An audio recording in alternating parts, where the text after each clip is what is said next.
supernatural is something that isn't supposed to happen, but it does happen.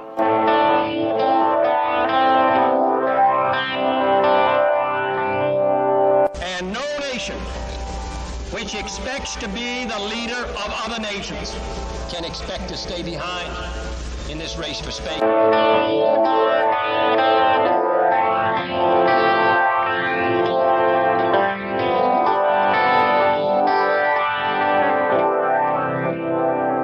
What does it take to convince you that the dead do not always rest in peace?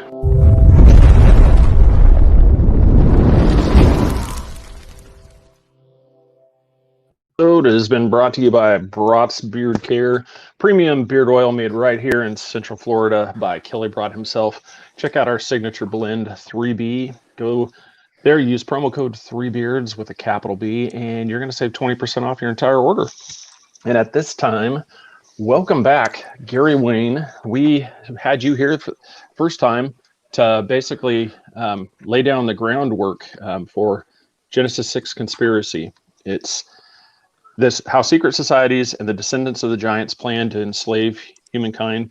We got through the whole thing about giants. We in the last episode, if you want to go back, if anybody that hasn't seen that, because with the limited time, we can't cover the whole thing over again, or else we'll never get to the part where we brought him here in the first place. Second time is because we got to actually get to the people that are behind the conspiracy. We have the conspiracy set up. Now we need to know who is behind this and what, kind of in his thing, through his book and through his things, what he sees coming into the future. So welcome to the show, Gary. Thanks for coming back. Well, thank you for inviting me back, and very much looking forward to the conversation tonight, because I think if people have seen the first show, I think they're going to find this going to be a step up in a direction that maybe they hadn't anticipated before. And that was the thing. I was really surprised, like when I was going through it and I was reading the book, just especially how in depth your research was on this. I mean, like I said, you could go through. I said it's hard for people to see, but if you were to go through on these pages, you see where there's just chapter after chapter, and it breaks down, descendants of Anak, the terminal generation. You go through and it just breaks down just the House of the Dragon, the gene of Isis. You have all these chapters laid out, and for you, from where we broke off, where do you want to start off on the broad topic of who is the prime players behind this?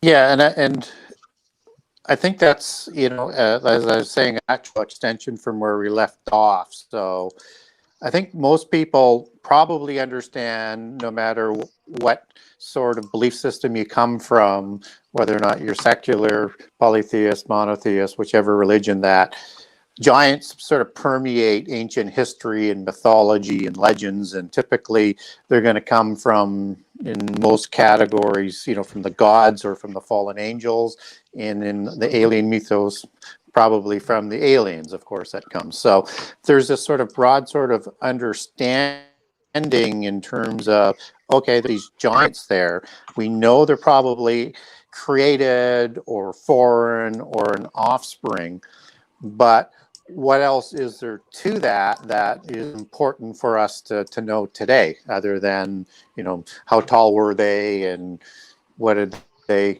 some of the exploits that they did in prehistory. So that's where I found, doing the research and combining views and narratives from all around the world, is not only the consistency, but that this was lasting impact, and that it had sort of a focus of a lot of things that rolled forward down through history. So, who are the players behind it? Well, they're created according to the biblical chronology, in the 6th generation after Adam, in the time of Noah. Some people will say the time of Jared if they're quoting first Enoch.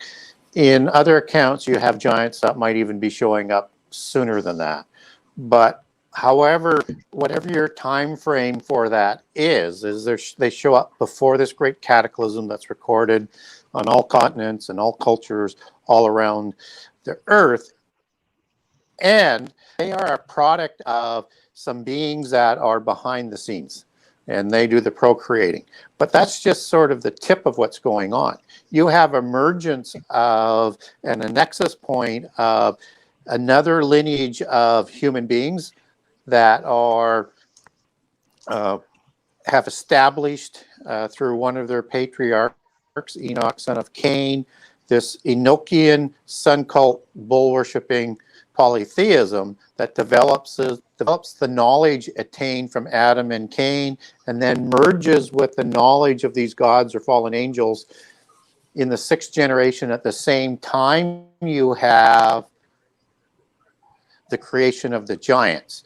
And so you have a nexus point of this mystical religion, a nexus point of the developing this knowledge into 7 sciences, a nexus of additional knowledge that is going to accelerate the knowledge at a significant pace. You have a religion that's going to dominate the whole world. That is basically the root for all religions in the world in terms of polytheism. And one could argue monotheism from the standpoint you have a Sethian line that is honoring the God of the universe according to the Bible. And you have these giants that are created who are going to usurp the kingships. And all of this is going to work together as part of the antediluvian organizational structure that brought about the first apocalypse. And then all of these characters, organizations, and people mysteriously show up again very shortly after the flood, and you get a continuation of what's going on there. And one of the extended groups that are created throughout this organization is the mystery schools that are developing this specific disciplines in the education of the elite of all of this knowledge and the 7 sacred sciences as they're known. And this is the genesis as well then to the secret societies that come out of that. And of course, as you roll that sort of forward into our time, I mean, people are absolutely apoplectic and totally enthralled with the idea of all the secret societies that are out there. How do they work? And now and I'm putting on the table now that you have this laid into it, and this comes out very clearly in Albert Mackey's book in terms of their history. As one of the patriarchs of Freemasonry out of the 1800s and one of the writers, not like an originating patriarch, but, you know, just sort of a famous person within, famous adept within Freemasonry, recording these legends down. And we find that they take their history back to the same place. So now you have a lot of compartments that you had going on before the flood that's been in place throughout all of our history, is active today, catches people's attention in a way that is almost on the alien mythos sort of attention grabber. And they're trying to figure out how they fit, who are they, and how to get so much control. And that's why we need to understand history before you can sort of go to the present time and then say, okay, how does that all work together? Well, I wanted to bring that up to you know, I'm glad you did that too, is because for me, you know, Ancient Aliens, everybody, you know, a lot of the Anunnaki, you've got the, you know, this race that they believe came spacefaring, comes here, does this. In your research, you know, you have the spiritual, you have the angels, you know, have come down and have taken, you know, the daughters of man and created this race of Nephilim. You know, you have two competing theories. We have pretty much the similar result. We have the same kind of outcome. One of the things, like the book of Enoch, I mean, it pretty much lays out a lot of this stuff. Do you think that was one of the major reasons why it was thrown out as canon? And when they went through there, I mean, do you think there was something behind that where it's like, if we make this seem like it is bad, that people will quit looking at it? Yeah. Well, there's no doubt the Roman Church has been trying to contain information ever since its creation. So I think that's, part of it.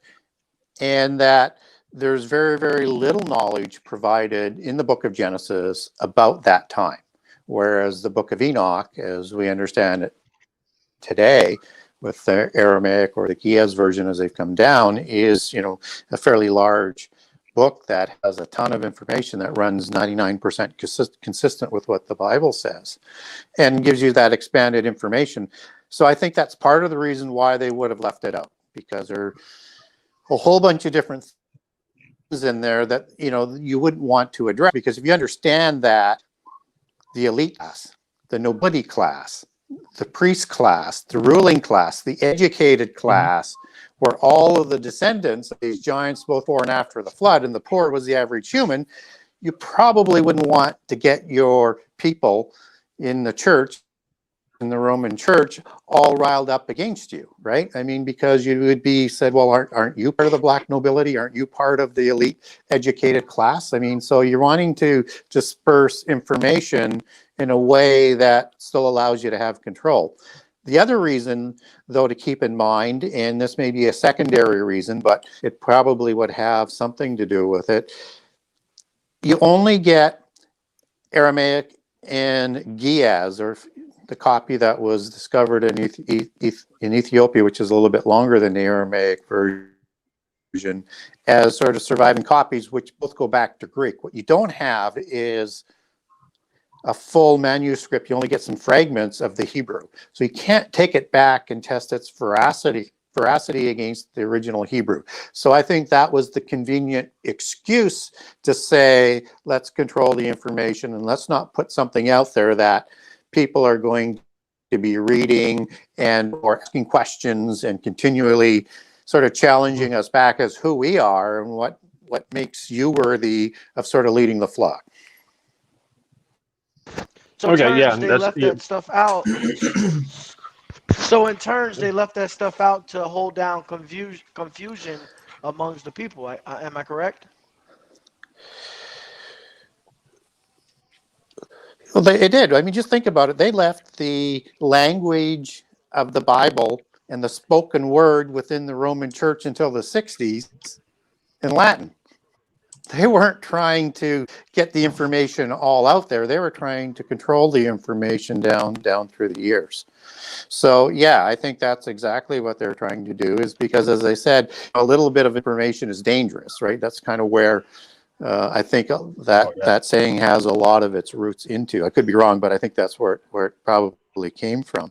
And I also wanted to come back, and I forgot my first response there was that you're talking about the Anunnaki, and that is another interesting crossover connection in terms of the positions that people come from. So we get Anunnaki in Sumerian history as being these bird-like, as we get images of it, beings with wings and bird faces.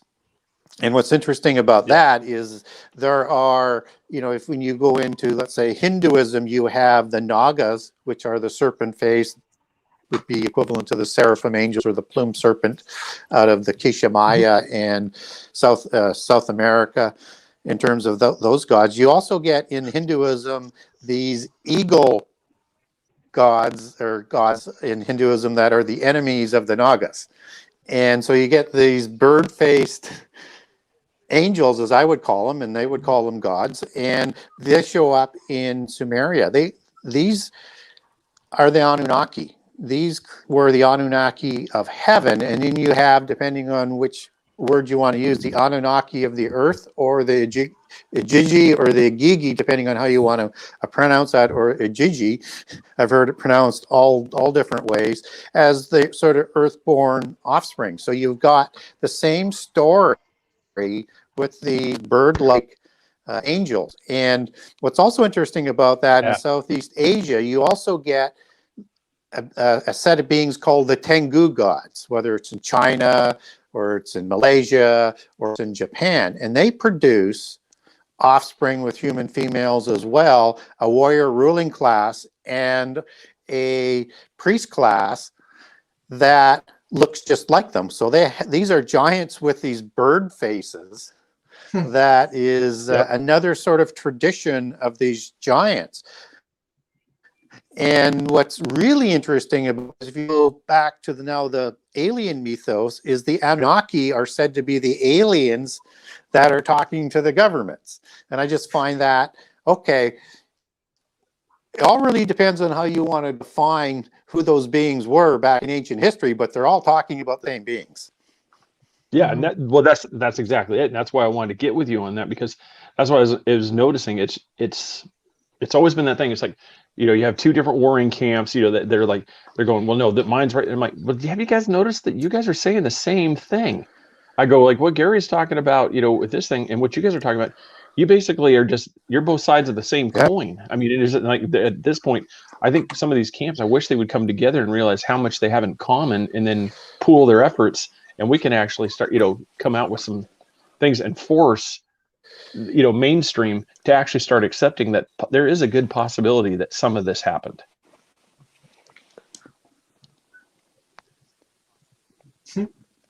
Yeah, and they're small differences, even though they can be viewed different in terms of were beings just higher level of extraterrestrials that were further advanced in technology, or do they have a greater power, as in the angels or the gods, as you get the other 2 points of view, and then your position is whether or not they were good or they were bad.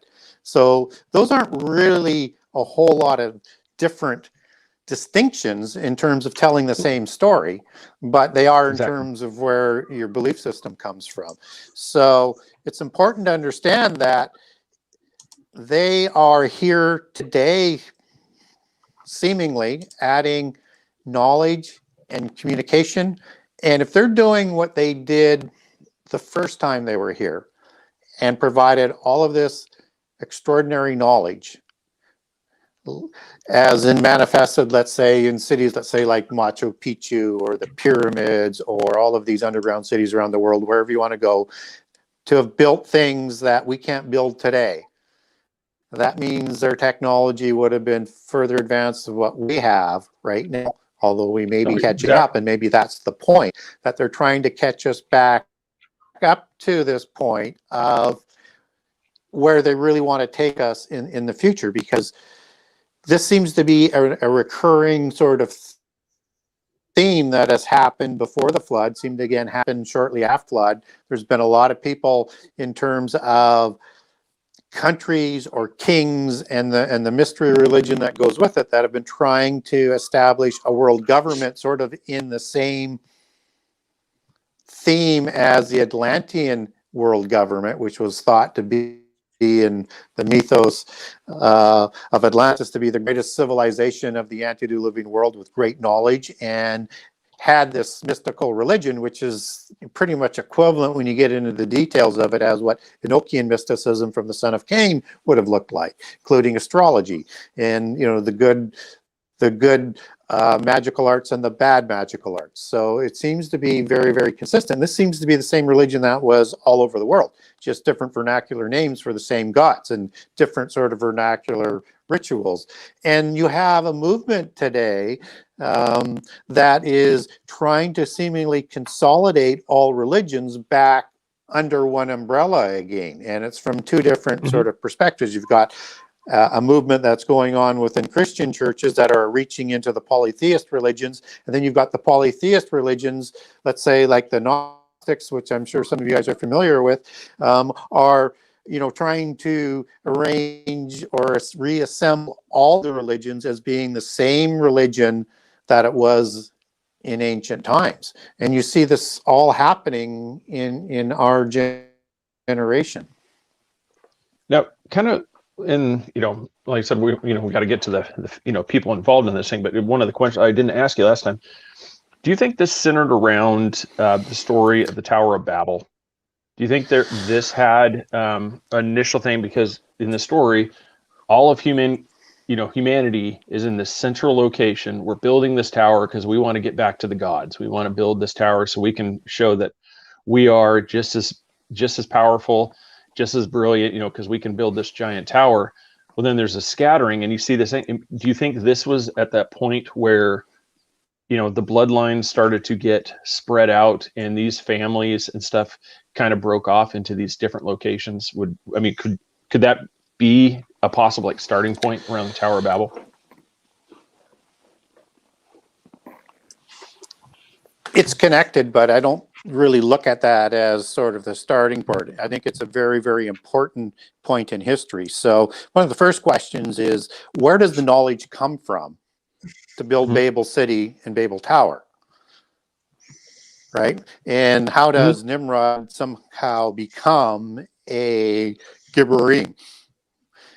So, and this happens about 100 years after the flood. So certainly Noah wouldn't have, from a biblical perspective, taught the age that destroyed the antediluvian world so that they could have a rebellion that is going on at that point in time at Babel. Secondly, you have a resurgence of the giants, the Rephaim, as they're called after the flood. We're not told how they show up after the flood, whether or not they survived or they were recreated after the flood, but they show up as the Rephaim as opposed to the Nephilim, as they're called before the flood. And see, this is who Nimrod is going to make his reputation initially in terms of a warrior, because there wasn't a war going on within the Noah descendants. They were all one organization. There may have been a bit of skirmishes going on once he sort of usurps absolute control as an archetypical Antichrist figure, and then reintroduces a religion that is sort of the Christian understanding of mysticism today is that Babylon religion, and as it's also used in Revelation. And so where did that religion come from? Because again, Noah wouldn't have taught it to them, and nor would the sons, because they were there to restart the earth. If you dip out of the Christian perspective, you have again sort of a re-entrance of secret societies and their understanding of history. And again, out of Freemasonry, you have Hermes, who finds the Enochian knowledge, and he takes that knowledge that he finds under the pyramids, that's stored in 7 vaults, and he takes knowledge back to Nimrod, and Nimrod uses that power sort of get control of the people, right, and to build the city and build the tower. And in the biblical account, we're told that acting as one people in one language, there's nothing that they, paraphrasing, there's nothing that they intend to do will be prevented from them doing. So this is some sort of outside knowledge, and I think that's a reflection of that knowledge. And that, according to the Masonic records, is that science and knowledge that was found, that was developed for the flood, along with the mystical religion, which is that Babel religion. So as you move beyond that, and you get Hermes and Mizraim going to Egypt, and Nimrod staying in Shinar or Sumer, you get those 2 pillars of civilization that are going to be interacting with the giants, the Rephaim, or the Aryans, depending on, and the Aryan-Maranu, depending on which version you want to look at that from, and then all these other nations developing all around the world as well as they migrate away from Babel with a different language, interacting with these giants as well. And so where that sort of nexus sort of comes in terms of how it comes out of the lines of the descendants of Noah is they're going to intermarry, some of them are, and particularly Nimrod, with the Rephaim and or the Aryans in Sumer or Mesopotamia or Chaldea, whatever you want to call it. There's all basically talking about the same area. And it's going to be these giants in partnership with the Nimrod bloodlines that are going to usurp all of the governments again around the world, so all of the kingships. And that's why they're going to continue to intermarry, so they can keep that bloodline pure and track their genealogies so that they can establish who you are in terms of that hierarchical order, in terms of the blood purity and or the order that you're born from your parent. But they need to be able to track that back to the original Nephilim and Rephaim and the God, the fallen angels that originally started that line. And so this is the organizational structure that moves forward, that's partnered with this mystical religion. That's in all of the major empires and civilizations around the world as it expands, and only until you get Abraham coming along where you get a start of a resurgence and replanting of monotheism. So that's the sort of that point where I would say that these bloodlines and getting at who are now those people behind those bloodlines as they might exist today, and who are they coming down through history, do you start to get an understanding of who was ruling the world. And that's and that's kind of awesome, because that segue, because that's what I was going to ask you next too. So it's like I was gonna for the thing I was wanted to ask you. So if we go from today, and then we can kind of scale back and work back from there, who would you say right now, like if people were to try to break through the the filter wall of Google, and the searching, would they looked up? Who should they look for right now to say who is, who are these families? Who are these people that are in charge? I mean, what names that aren't going to get us suddenly, taken off air?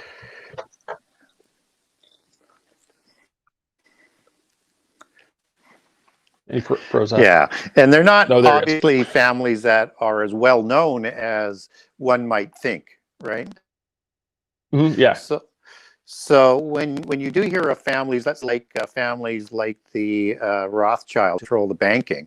Okay, that's a major family, but it's not really a pure blood family. It is a family that were the Bauer family out of Germany, who were funded by the secret societies that intermarried with the Blue Bloods thereafter because they needed to replace the maker of the Knight Templar. And all of the branches of what the Templars were doing needed to be reorganized and set up in a more decentralized fashion after 1307, because that whole organization was sort of brought down, except for parts that broke away in 1188 at the cutting of the elms. So you have these organizations that are going to be reset up. So my first point would be that when you see names, whether it's Bill Gates or the Rothschilds and names like that, for the most part, if you're seeing their visibility, they're not the ones pulling the strings. They're just the ones that are out in front. Yeah. And I think the Rothschilds are a good example of it, because they have they may have had some Judaic bloodlines as part of that sort of scioning of bloodlines as it comes out in terms of how they scion the bloodlines in the people who are in the control and the know, but they're sort of a more lately come family, if I can put it that way. And just so let's say Bill Gates doesn't have any bloodlines in, he's doing the beckoning of those in control so that his offspring, Bill Gates's children, can intermarry and move up into that hierarchy. That would be a term as the pseudo blue bloods, because they're not really the blue bloods. So having said all of that, you have a hierarchy to the families, and you have a hierarchy to the secret societies. So on a sort of short form basis, you have the bloodline royal orders at the top, and then you have, if you're doing this as a tree, you would have a tree trunk that's going up, and then as an evergreen tree where you have the branches coming down, you have these central organizations that are moving up the ladder. Let's say, for simplicity's sake, Freemasonry, which has an introductory role to bring in people into their knowledge and into initiation into the degrees of schism. And above that, and working at the center, you have the Illuminati, you've got the Rosicrucians, you've got the Committee of 300, you've got the Council of 33, and you've got the 13 families. This is the Western side, has nothing to do with families around the world. But now you can imagine organizations, let's say, like the Club of Rome. Okay, have a lot of pure blood families in there and some people underneath. So you've got two levels to that organization, and that are funneling into the Committee of 300, right? Lower levels would just answer to the adepts controlling that organizations, but because they're pure bloods, they would answer into the Committee of 300. The Bilderbergers would be the same thing that Bill Gates and the Clintons and those people would be doing. They get their marching orders once a year from the top part of the order in terms of what they need to do, but they're answering into the Committee of 300 as well, and maybe even higher, because some of those are even of more pureblood families. So if you can imagine that type of branching around of where you are on the trunk and the organizations that would be intersecting into you, that you would be controlling and going up, understand that the Rosicrucians is 50% at the top level purebloods, as I understand it, which leads you into all the royal orders of purebloods after that. So some of the family names in the West, to sort of get to your question that you had asked, would be, names like Anjou and Plantagenet, who the Plantagenet come out of. And of course, the Anjou sort of connect back in because you have the folk of Anjou, who is one of the founders of the Knights Templar, which is the body, which is sort of the parent organization to all of the secret societies today, but still controlled at the center in their founding by royal masons out of Europe, or sons of kings, princes. So Anjou was one of those princes. Henri de Payan was another. De Bouillon was another. And I mentioned those three because they all lived together in the Lorraine region, where the Cross of Lorraine comes from. That's a rabbit hole I won't go down right now, but they were intermarried, and they also claimed descendancy back to the last survivor of the Merovingians, Dagobert. And again, that goes back into prehistory. So that sort of goes to what I was talking about tracking the genealogy. So now, that would be, while you're doing this real quick, more focused I was like, on I'm sort just, of on the Anjou and the Lorraine side. Yeah, no, I was just gonna say, as you're doing this, I'm just picturing right now, as I'm trying to put all these photos, all the stuff up on the board with the red strings, like the conspiracy, just trying to do all these, because we just had Janet Walter and Alan Butler on talking about the Venus families, and and Scott Walter on, we're talking about the Cross of Lorraine, the Hooked X, and you start to realize just how much of this stuff that is starting to overlap. And as you do these things, you realize these pieces are really to begin to just come together. And that was the first thing I noticed when you were talking about the cross. I was just like, holy crap, man, everything in here. And they all work directionally together. They have different. Yeah. Yep. So are you familiar with like the Venus families? And that double cross of Lorraine. No, I'm not familiar with their work. So. Oh, okay. So I might have to shoot that stuff, but yeah, it's because you guys are on the same page, especially with the stuff out of France. Yep. Got a little bit of delay, but so when you look at that double cross of Lorraine, there is a little bit of delay. That double cross of Lorraine, that actually reflects more than one bloodline, two major bloodlines. So that would be one family that I would be watching, and particularly how that follows the King of Jerusalem title that was crowned to Baldwin II in 1118 in a small priory on the Rock of Zion, and he is the third leader of the Templars. And first of all, you had Godfrey de Bouillon, and then Baldwin I, and then Baldwin II.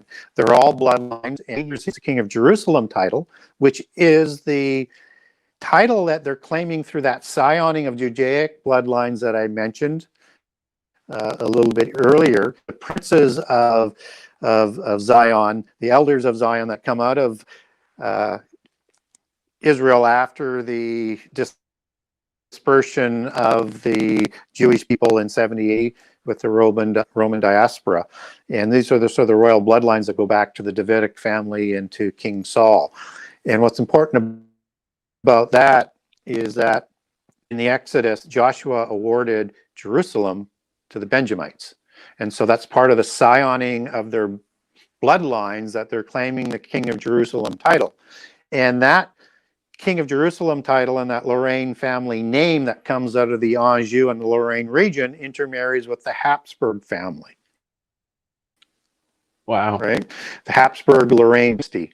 And all of that symbology works through and follows. And that title, and just making a short history of it, lies today with the Bourbon family, which is an extension out of the Habsburg-Lorraine dynasty, with King Philippe of Spain and his father Juan Carlos, who held the King of Jerusalem title before. So it would be sort of a whole series of families to watch that are in control. But the Anjou have three major bloodlines, and they all are sort of vying and make claims to the King of Jerusalem title. And the reason why that's important, that King of Jerusalem title, is that they want that title, and they want to crown their Messiah in the temple in Jerusalem with that rightful King of Jerusalem title. And so everything that you see about movies and everything about the kingdom of heaven and the kingdom of Jerusalem, basically sort of chronicling parts of those bloodlines. And again, I won't go into that today, but if people want to get hold of me, I've got that on a series of documents on the Lorraine families, and also have that connects to the bloodlines that worked around the kingdom of heaven at the time of the kingdom of Jerusalem. So just get a hold of me if people want that. So that would be another set of family names that I would keep an eye on. You want to keep an eye on the St. Clair family as well, because they came out of the bloodlines out of Norway, and it is the Rollos who expropriated Normandy in about 910 to 12 AD, and they changed their name to St. Clair with the negotiation of the treaty that brought the peace, but they kept the land, and that was St. Clair. And so you have a Henry St. Clair, again, that was a battle partner of Henri de Payon. So these families were very closely tied together thereafter, and also intermarried. With them came the Bruces, who will take over the kingship in Scotland, who provide sanctuary for fleeing Templars after the fall in 1307, and then they set up the Rosy Cross Order thereafter. That's the St. Clair family, which is the sort of Scottish transliteration of St. Clair, sin being saint, and they're the founders of the modern Freemasonry organization, or the fall of the Templars. And so I would watch out for the St. Clair name because of that sort of Norse bloodline. And I would also watch out for the Geezer family. Geezer Castle is where the inner priory of Sion Order of Adepts split away at the cutting of the elms in 1188. And I would watch out for those names as well. Those are just sort of a few, and you always got to include into the mix, of course, the Hanover family, or the Windsor family as we know today, that have their bloodlines that come over from Germany and Central Europe. And Prince Charles is on record for saying he's a descendant of Vlad the Impaler, which comes out of that Ordo Draconis organization, the Sarkhan Iran, that is organized by the Rising Rosy Cross Order, which are the Invisible 33 original members after the fall of the Templars, who call themselves the Invisible 33, and also another reason why the Royal College is called the Invisible College. Another rabbit hole I won't go down right now, but you have that Sarkhan Iran that started Rosicrucians because they're part of the pureblood families, and they're trying to put their thrones back on the thrones of Europe and restart the pursuits of Thoth in knowledge religion, which starts the Renaissance. And I think in 1439 is Vlad the Impaler, Vlad his father, is initiated into the Khan Iran Order Draconis, and they take their bloodlines back to the Scythians, or the Tuatha De Danann, that migrated up out of Scythia shortly after the flood. So you have Prince Charles, who takes his genealogies back through Germany and back through that central region and the bloodlines. So again, another family to keep in mind, because they're still on the throne, and they are visible, but they are a rival for that King of Jerusalem title as well, in terms of sort of look at things as that movie and TV series, The Highlander. There can only be one.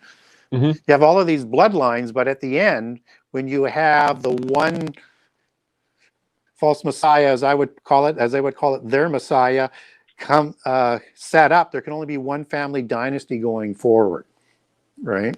So that there's going to be a lot of rivals as this goes forward. So they're working directionally, but they all want to have their family members. And so you start to extend this idea of these bloodlines, that there's competing factions around the world and competing sort of trees in that sort of hierarchy of secret societies and mysticism around. So the biggest name that's out there today, and President Xi of China actually takes his bloodlines back, which produced all of the dynasties of China's throughout history, and you have him back in power, and he's part of that bloodline. And of course, China is absolutely loaded with secret societies and are considered in the Masonic organizations and upper that these are equal societies. Wow. And it would be an equal bloodline, the Red Dragon bloodline, as they like to call it over in China. Go ahead. No, I was just gonna kind of expand on it. It's just in a way, because you're talking about Prince Charles. Do you think that had? Yeah. No. Yeah, go ahead. I was just going to ask about like the European Union and, with the Brexit thing, do you think this had something to do with it? Because they were breaking down the borders of, nations, trying to get it to where it's all one. Then all of a sudden we had this immediate stop, and like separate, like it was almost like there was an entity that said, like you said, the Highlander, there can only be one. They're like, no. We're not ready to submit. Yeah. Yeah, that's part of what's going on, and so I'll come at that in a few different sort of directions. Then, so you have fellow in Putin who are kind of not been working in that sort of directional ideology of one world government. Mm-hmm. Neither were against it or are against it, but they just view that Russia on the one hand and the United States should have a bigger role than what was envisioned. And so Putin has a bloodline that sort of miraculously appears in the 1850s with his grandfather. Comes out of nowhere, but there's a tradition in Russia with the Russian nobility that if you're going to have offspring outside of your first marriage, then you're going to not give them your full name, you're going to give them a partial name of it. And the original czars that set up Russia came out of the Ukraine, and then they were replaced in the 1600s by the later families that took over, that Tsar Nicholas was, and things like that, those types of czars. But before that was the bloodline that came out of the Ukraine. His grandfather, Putin's grandfather, was born in the Ukraine, and was the Putyanin branch that is thought that he comes out of. So he may not have quite as pure bloodlines, but he is certainly got bloodlines that I think go back to the Ukrainian czars, which started Russia in the beginning. And so now if we look at some of the geopolitical things that are going on in terms of how to set up this world government, they have their vision in mind. So the Club of Rome, which is an organization that reports to the Committee of 300. Some people say the top half of the Rosicrucians.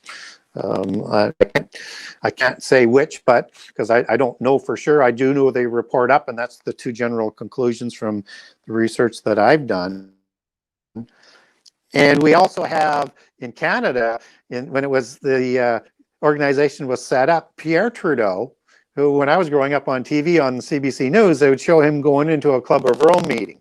And he married Margaret Sinclair. And of course, Justin Trudeau is his offspring, and that is the Sinclairs in the bloodline from Scotland. And of course, the Trudeau family is one of the first families of Canada that came from France. So people shouldn't be all that surprised who's sort of in power and running things.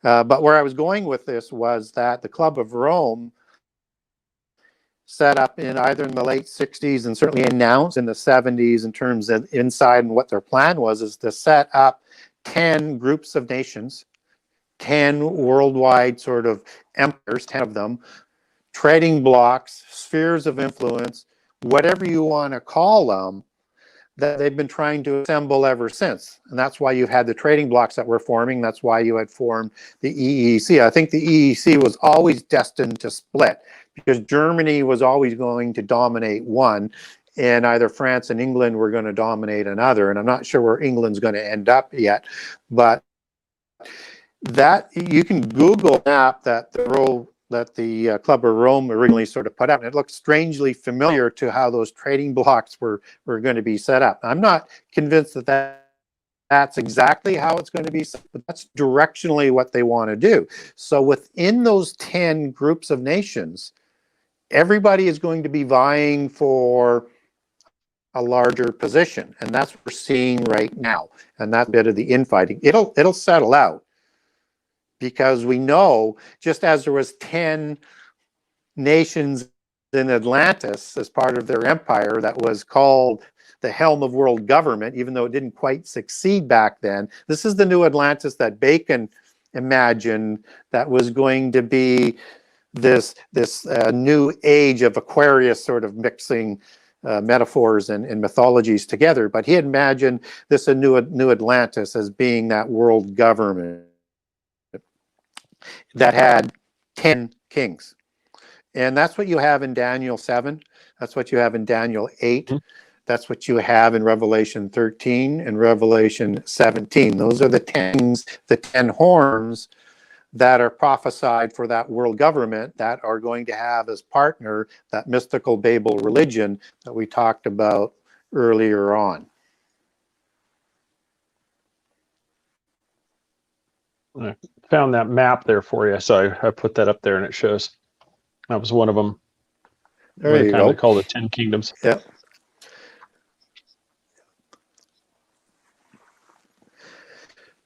So anybody, yeah, you can look up there. And again, I would it's expect that map to continue to move around, but Yeah, it's directionally, weird that. Well, no, it's just weird that looks like bottom of Africa is with Australia. It's like, why is that? It's just the way it's set up's kind of weird. Yeah, that's it's kind of an interesting look. You know, the way it's lined up there. So yeah, so I'll leave that up there. Yeah. So I mean, obviously, with it being involved in the geopolitics, I mean, like the way you described it, with Putin going into power, with the other things going into power, it's one of those things where just for me, it's like, did we lose him? Okay.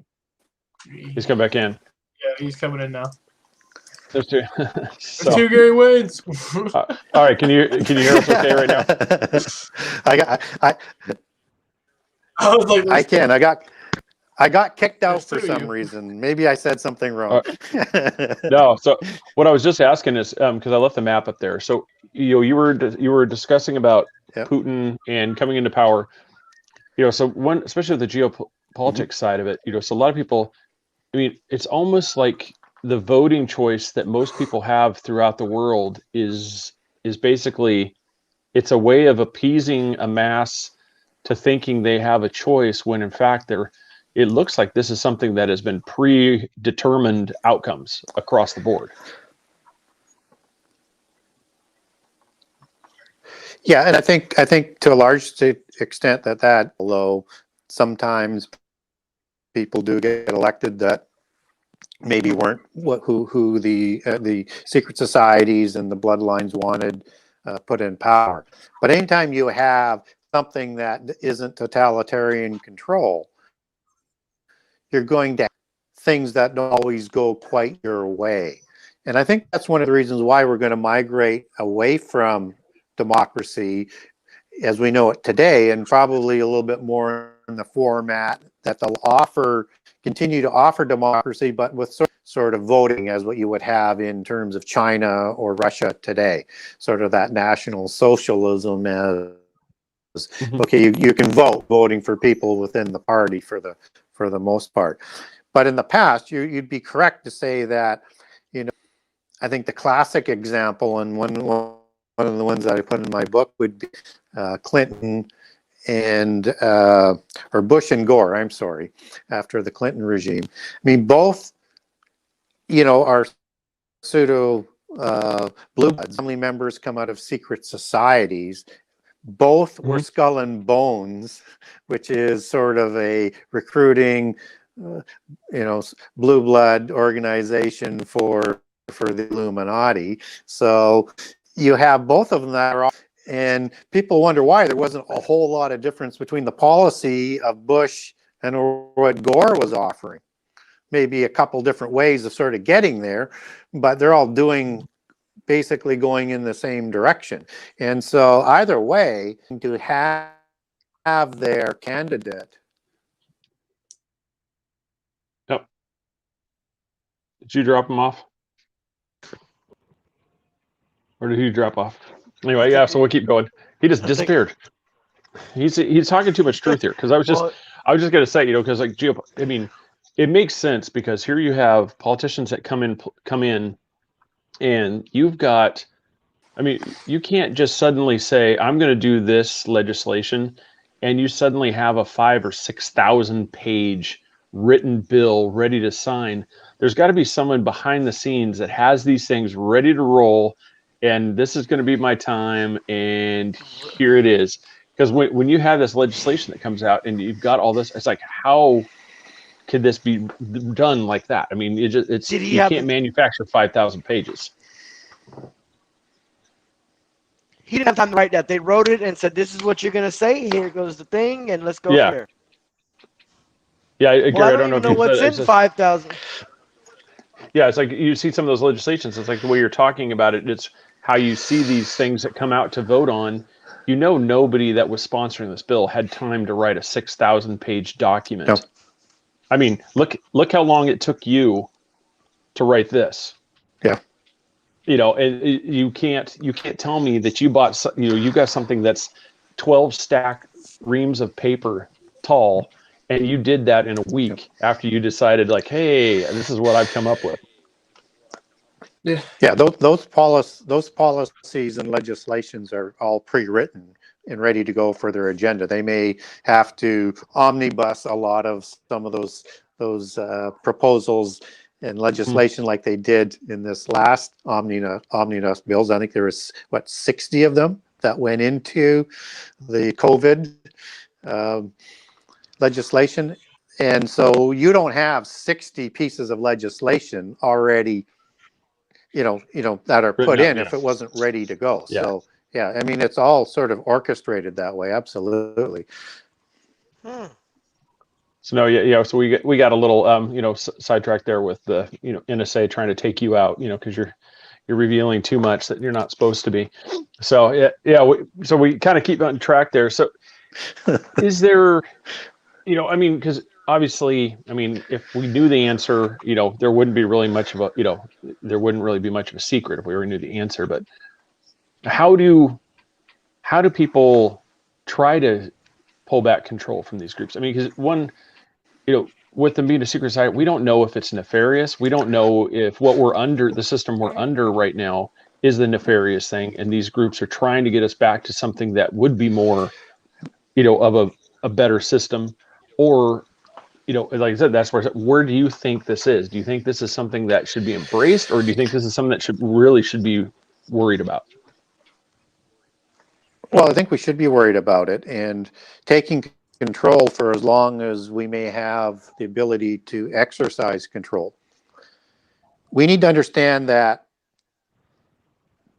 there's been a very good job of polarizing the voters into buckets, and particularly into the U.S. 2 major buckets. Although, if you go into Canada, there's still really only a few buckets. There are just more buckets on one side than there is on the other side in terms to choose from. Understand that that's been done for a reason. That they're trying to cattle herd you from both sides into the same destination. Yeah. And you have to read through that. You have to say, look, and you may have 100% agree with what they're doing and from either side. But if you wanted to step back and take an objective view, you have to say, why is it that they're all moving in the same direction? And do I really like that direction? If I don't like that direction, then don't vote for them from no matter which party that they're in, and vote for candidates locally that are going to be more closer to what you really believe, not what you think your party affiliation ought to be. So, I mean, Yeah. it should be just that simple. But people are so locked in. Well, I may not like my candidate or my prime minister or my president, but I'm going to vote for them because the other one might be worse, because I don't quite fully believe in some of the things they want to do. But you're not really resolving anything. You're getting the same two-sided coin, and they're still going to be the same coin, and they're still going to try and bring about the same thing. And globalism is the biggest thing that is sort of underpinning all the different politics that are out there. So you can identify. It doesn't matter whether or not it's religion. It doesn't matter whether or not it's the environment. It doesn't matter whether it's free trade. It doesn't matter whether or not it's trading blocks. If it's got a globalist sense of an outcome to it, those are the globalists. And there's globalists in both parties. Like the Bushes were globalists. And even Trump, even though he may not be as overtly globalist, he was still moving in a globalist direction. Yeah. Just trying to create a bigger role for the United States. And like, said, in that map we showed, which would make sense, you'd see that, obviously if you're trying to influence, if you're one of the 10, you've got to, you're trying to jockey for position and power. And so, yeah. And we're getting closer to it because you've got places like Russia and China who are really leveraging to increase their territory and position in the power. And that's why the Europeans, and they bring along North America with it, are so dead set against the Russians.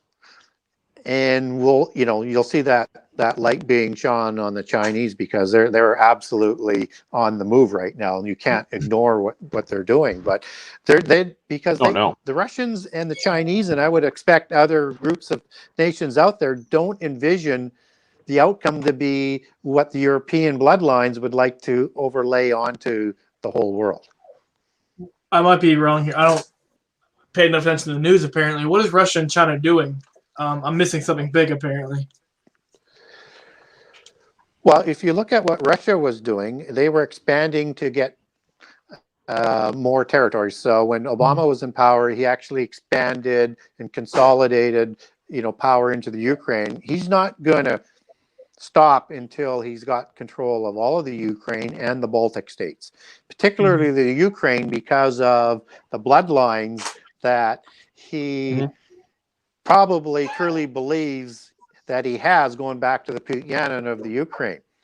And the other thing you might want to look at in terms of Russia and his iconology, look at the the double-headed eagle that he's got on all of their iconology now. Now I know that's an old Russian symbolism, but it's also symbolism that's not just an eagle. It also goes back to the Anunnaki, and you got that right back into the prehistory of the double-headed Anunnaki on some of the reliefs as well. So just look at that as that sort of, because what they do is they use taciturn communication in all of their symbols and the buildings and everything that they do. And it communicates their belief system and their history and their genealogies, just like the coat of arms do. And so those are things that, people, see in plain sight, but they never recognize.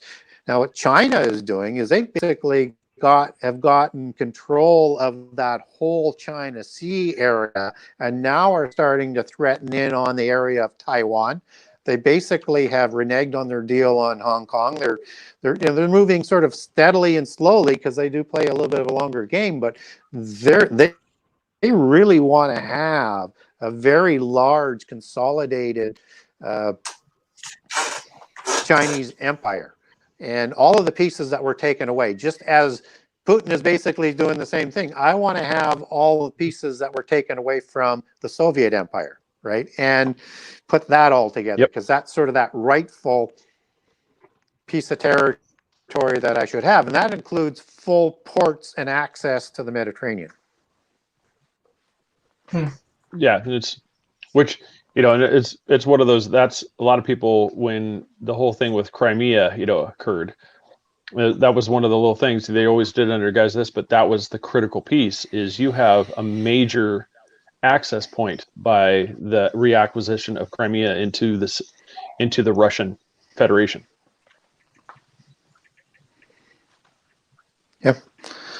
And, again, it was interesting to see the reunification of Germany. And I would expect Germany to be trying to consolidate into a larger empire as well.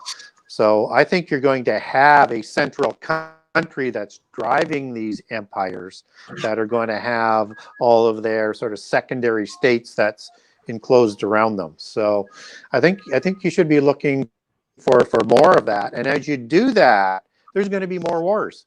They're going to be smaller wars at the beginning, but they will increase into larger wars as that shucking and jiving starts to, hit a little bit more of a serious sort of situation.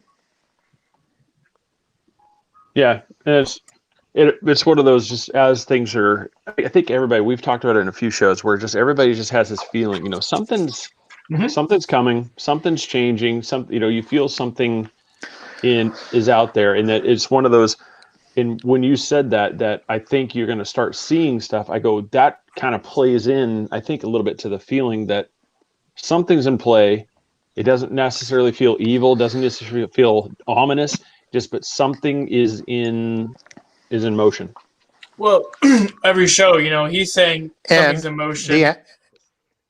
We just had Chris Garcia, saying that something's going to happen in a few months. It's like different people from different areas are saying something's going to happen. So I'm just ready to see what it is. Yeah. Well, and everything that we're seeing on that sort of low birth pang scale, Richter scale, is of a smaller sort of version. Those will ramp up. That's what the birth pangs are all about, the last generation. And if we look at COVID, it's a pandemic. It's not the Black Plague, but expect pandemic to sort of increase as well. But the big thing is the solution is always globalism, in terms of whatever comes at us, whatever catastrophe, more globalism is always sort of the solution, and less democracy. So take away the rights, create more control, which they're talking about in a significant way in terms of giving the UN more control through the medical associations and the ability to do things on a transnational basis, and to limit the rights so that you move slowly into that direction. It may speed up down the road, but still we're in those sort of baby steps. But everything that comes up is a step that always tends to go into that direction of globalism. And whether or not it's greenhouse gases, everything's designed to have the world work together with these increasingly more transnational laws and legislation coming out of the UN that they're going to continually be trying to get all of the countries around the world to do. I think they're going to have to do that by force at some point in time. So that's why I think there will be a point where things have to change sort of dramatically. Does that take a significant catastrophe? I don't know. Or do they just sort of one at a time around the world, countries start to lose their democracies? It's happening I would say, at least as we know it today, democracy in terms of pluralism. Yeah, I would say a little bit right now, just because I don't know if you saw that Spain with the COVID, vaccines, they are saying that they want to start tracking who's not taking it. And other places are talking about you have to show basically your vaccine passport in order to travel. And I've thought along a lot of stuff. People have said, okay, this is a hoax. No, it's not. It's a real thing. But I think this was the people like you're talking about, these families. This was like, this is go time. We can actually do a dry run and see if people are going to accept this. And I think some serious. Yeah, they're learning from what worked and what didn't work. Mm-hmm. Definitely. Yeah, they've been learning from what worked and what didn't work. It's like a dry run. Yep. And again, I think they know there's more catastrophes and pandemics and things coming. So, and right now they're trying to move the goalposts in terms of Yep. what herd immunity is. If you notice, Fauci, I mean, he's all over the map anyways, but he said, you know, in the beginning, you need 60% of people who either have immunity or vaccinated to get herd immunity. He's moved it to 85 to 90% now. So they want to continue with a reduction of rights and civil liberties because they're still trying to feel what they can get away with and what they can't get away with. But I think what they're going to see happen is, and I think they're testing for is how much of pushback are they going to get? And therefore, if we really want to impose these draconian rules, what are we going to have to be prepared to do to the population to bring them to heel? Yeah. It's amazing. Yeah. Wow. Well, that's not too bad of a place to wrap it up right there. I mean, we're gonna have to come on because, man, I mean, you're talking about a wealth of knowledge. I mean, everything from the Rosicrucians to the Templars to, I mean, there's a lot of stuff that we could get, definitely get touched in you. But I mean, everybody, like I said, Genesis 6 Conspiracy. Now you can go to genesis6conspiracy.com, and I think I asked you last time when you're on here. When they go there, you've got the PDFs, you have the information that if there's something specific that you see and you want a little more information, you contact Gary and he'll get that to you. But can they get a signed book from you on that site? Yep. They can, off the same site, absolutely. So not only on the site, the genesis6conspiracy.com, you'll get a generous excerpt of all 98 chapters. So you'll get a good feel for the book. And you can go to the Buy Now page where you can buy a signed copy from me. And you can have it any way that you want. Just put that in on your notes. And you can also contact me off the website on email. So if you wanted some information on a PDF, whether it was on the Lorraine region or something on giants or something on secret societies, if I got it, I will send it to you.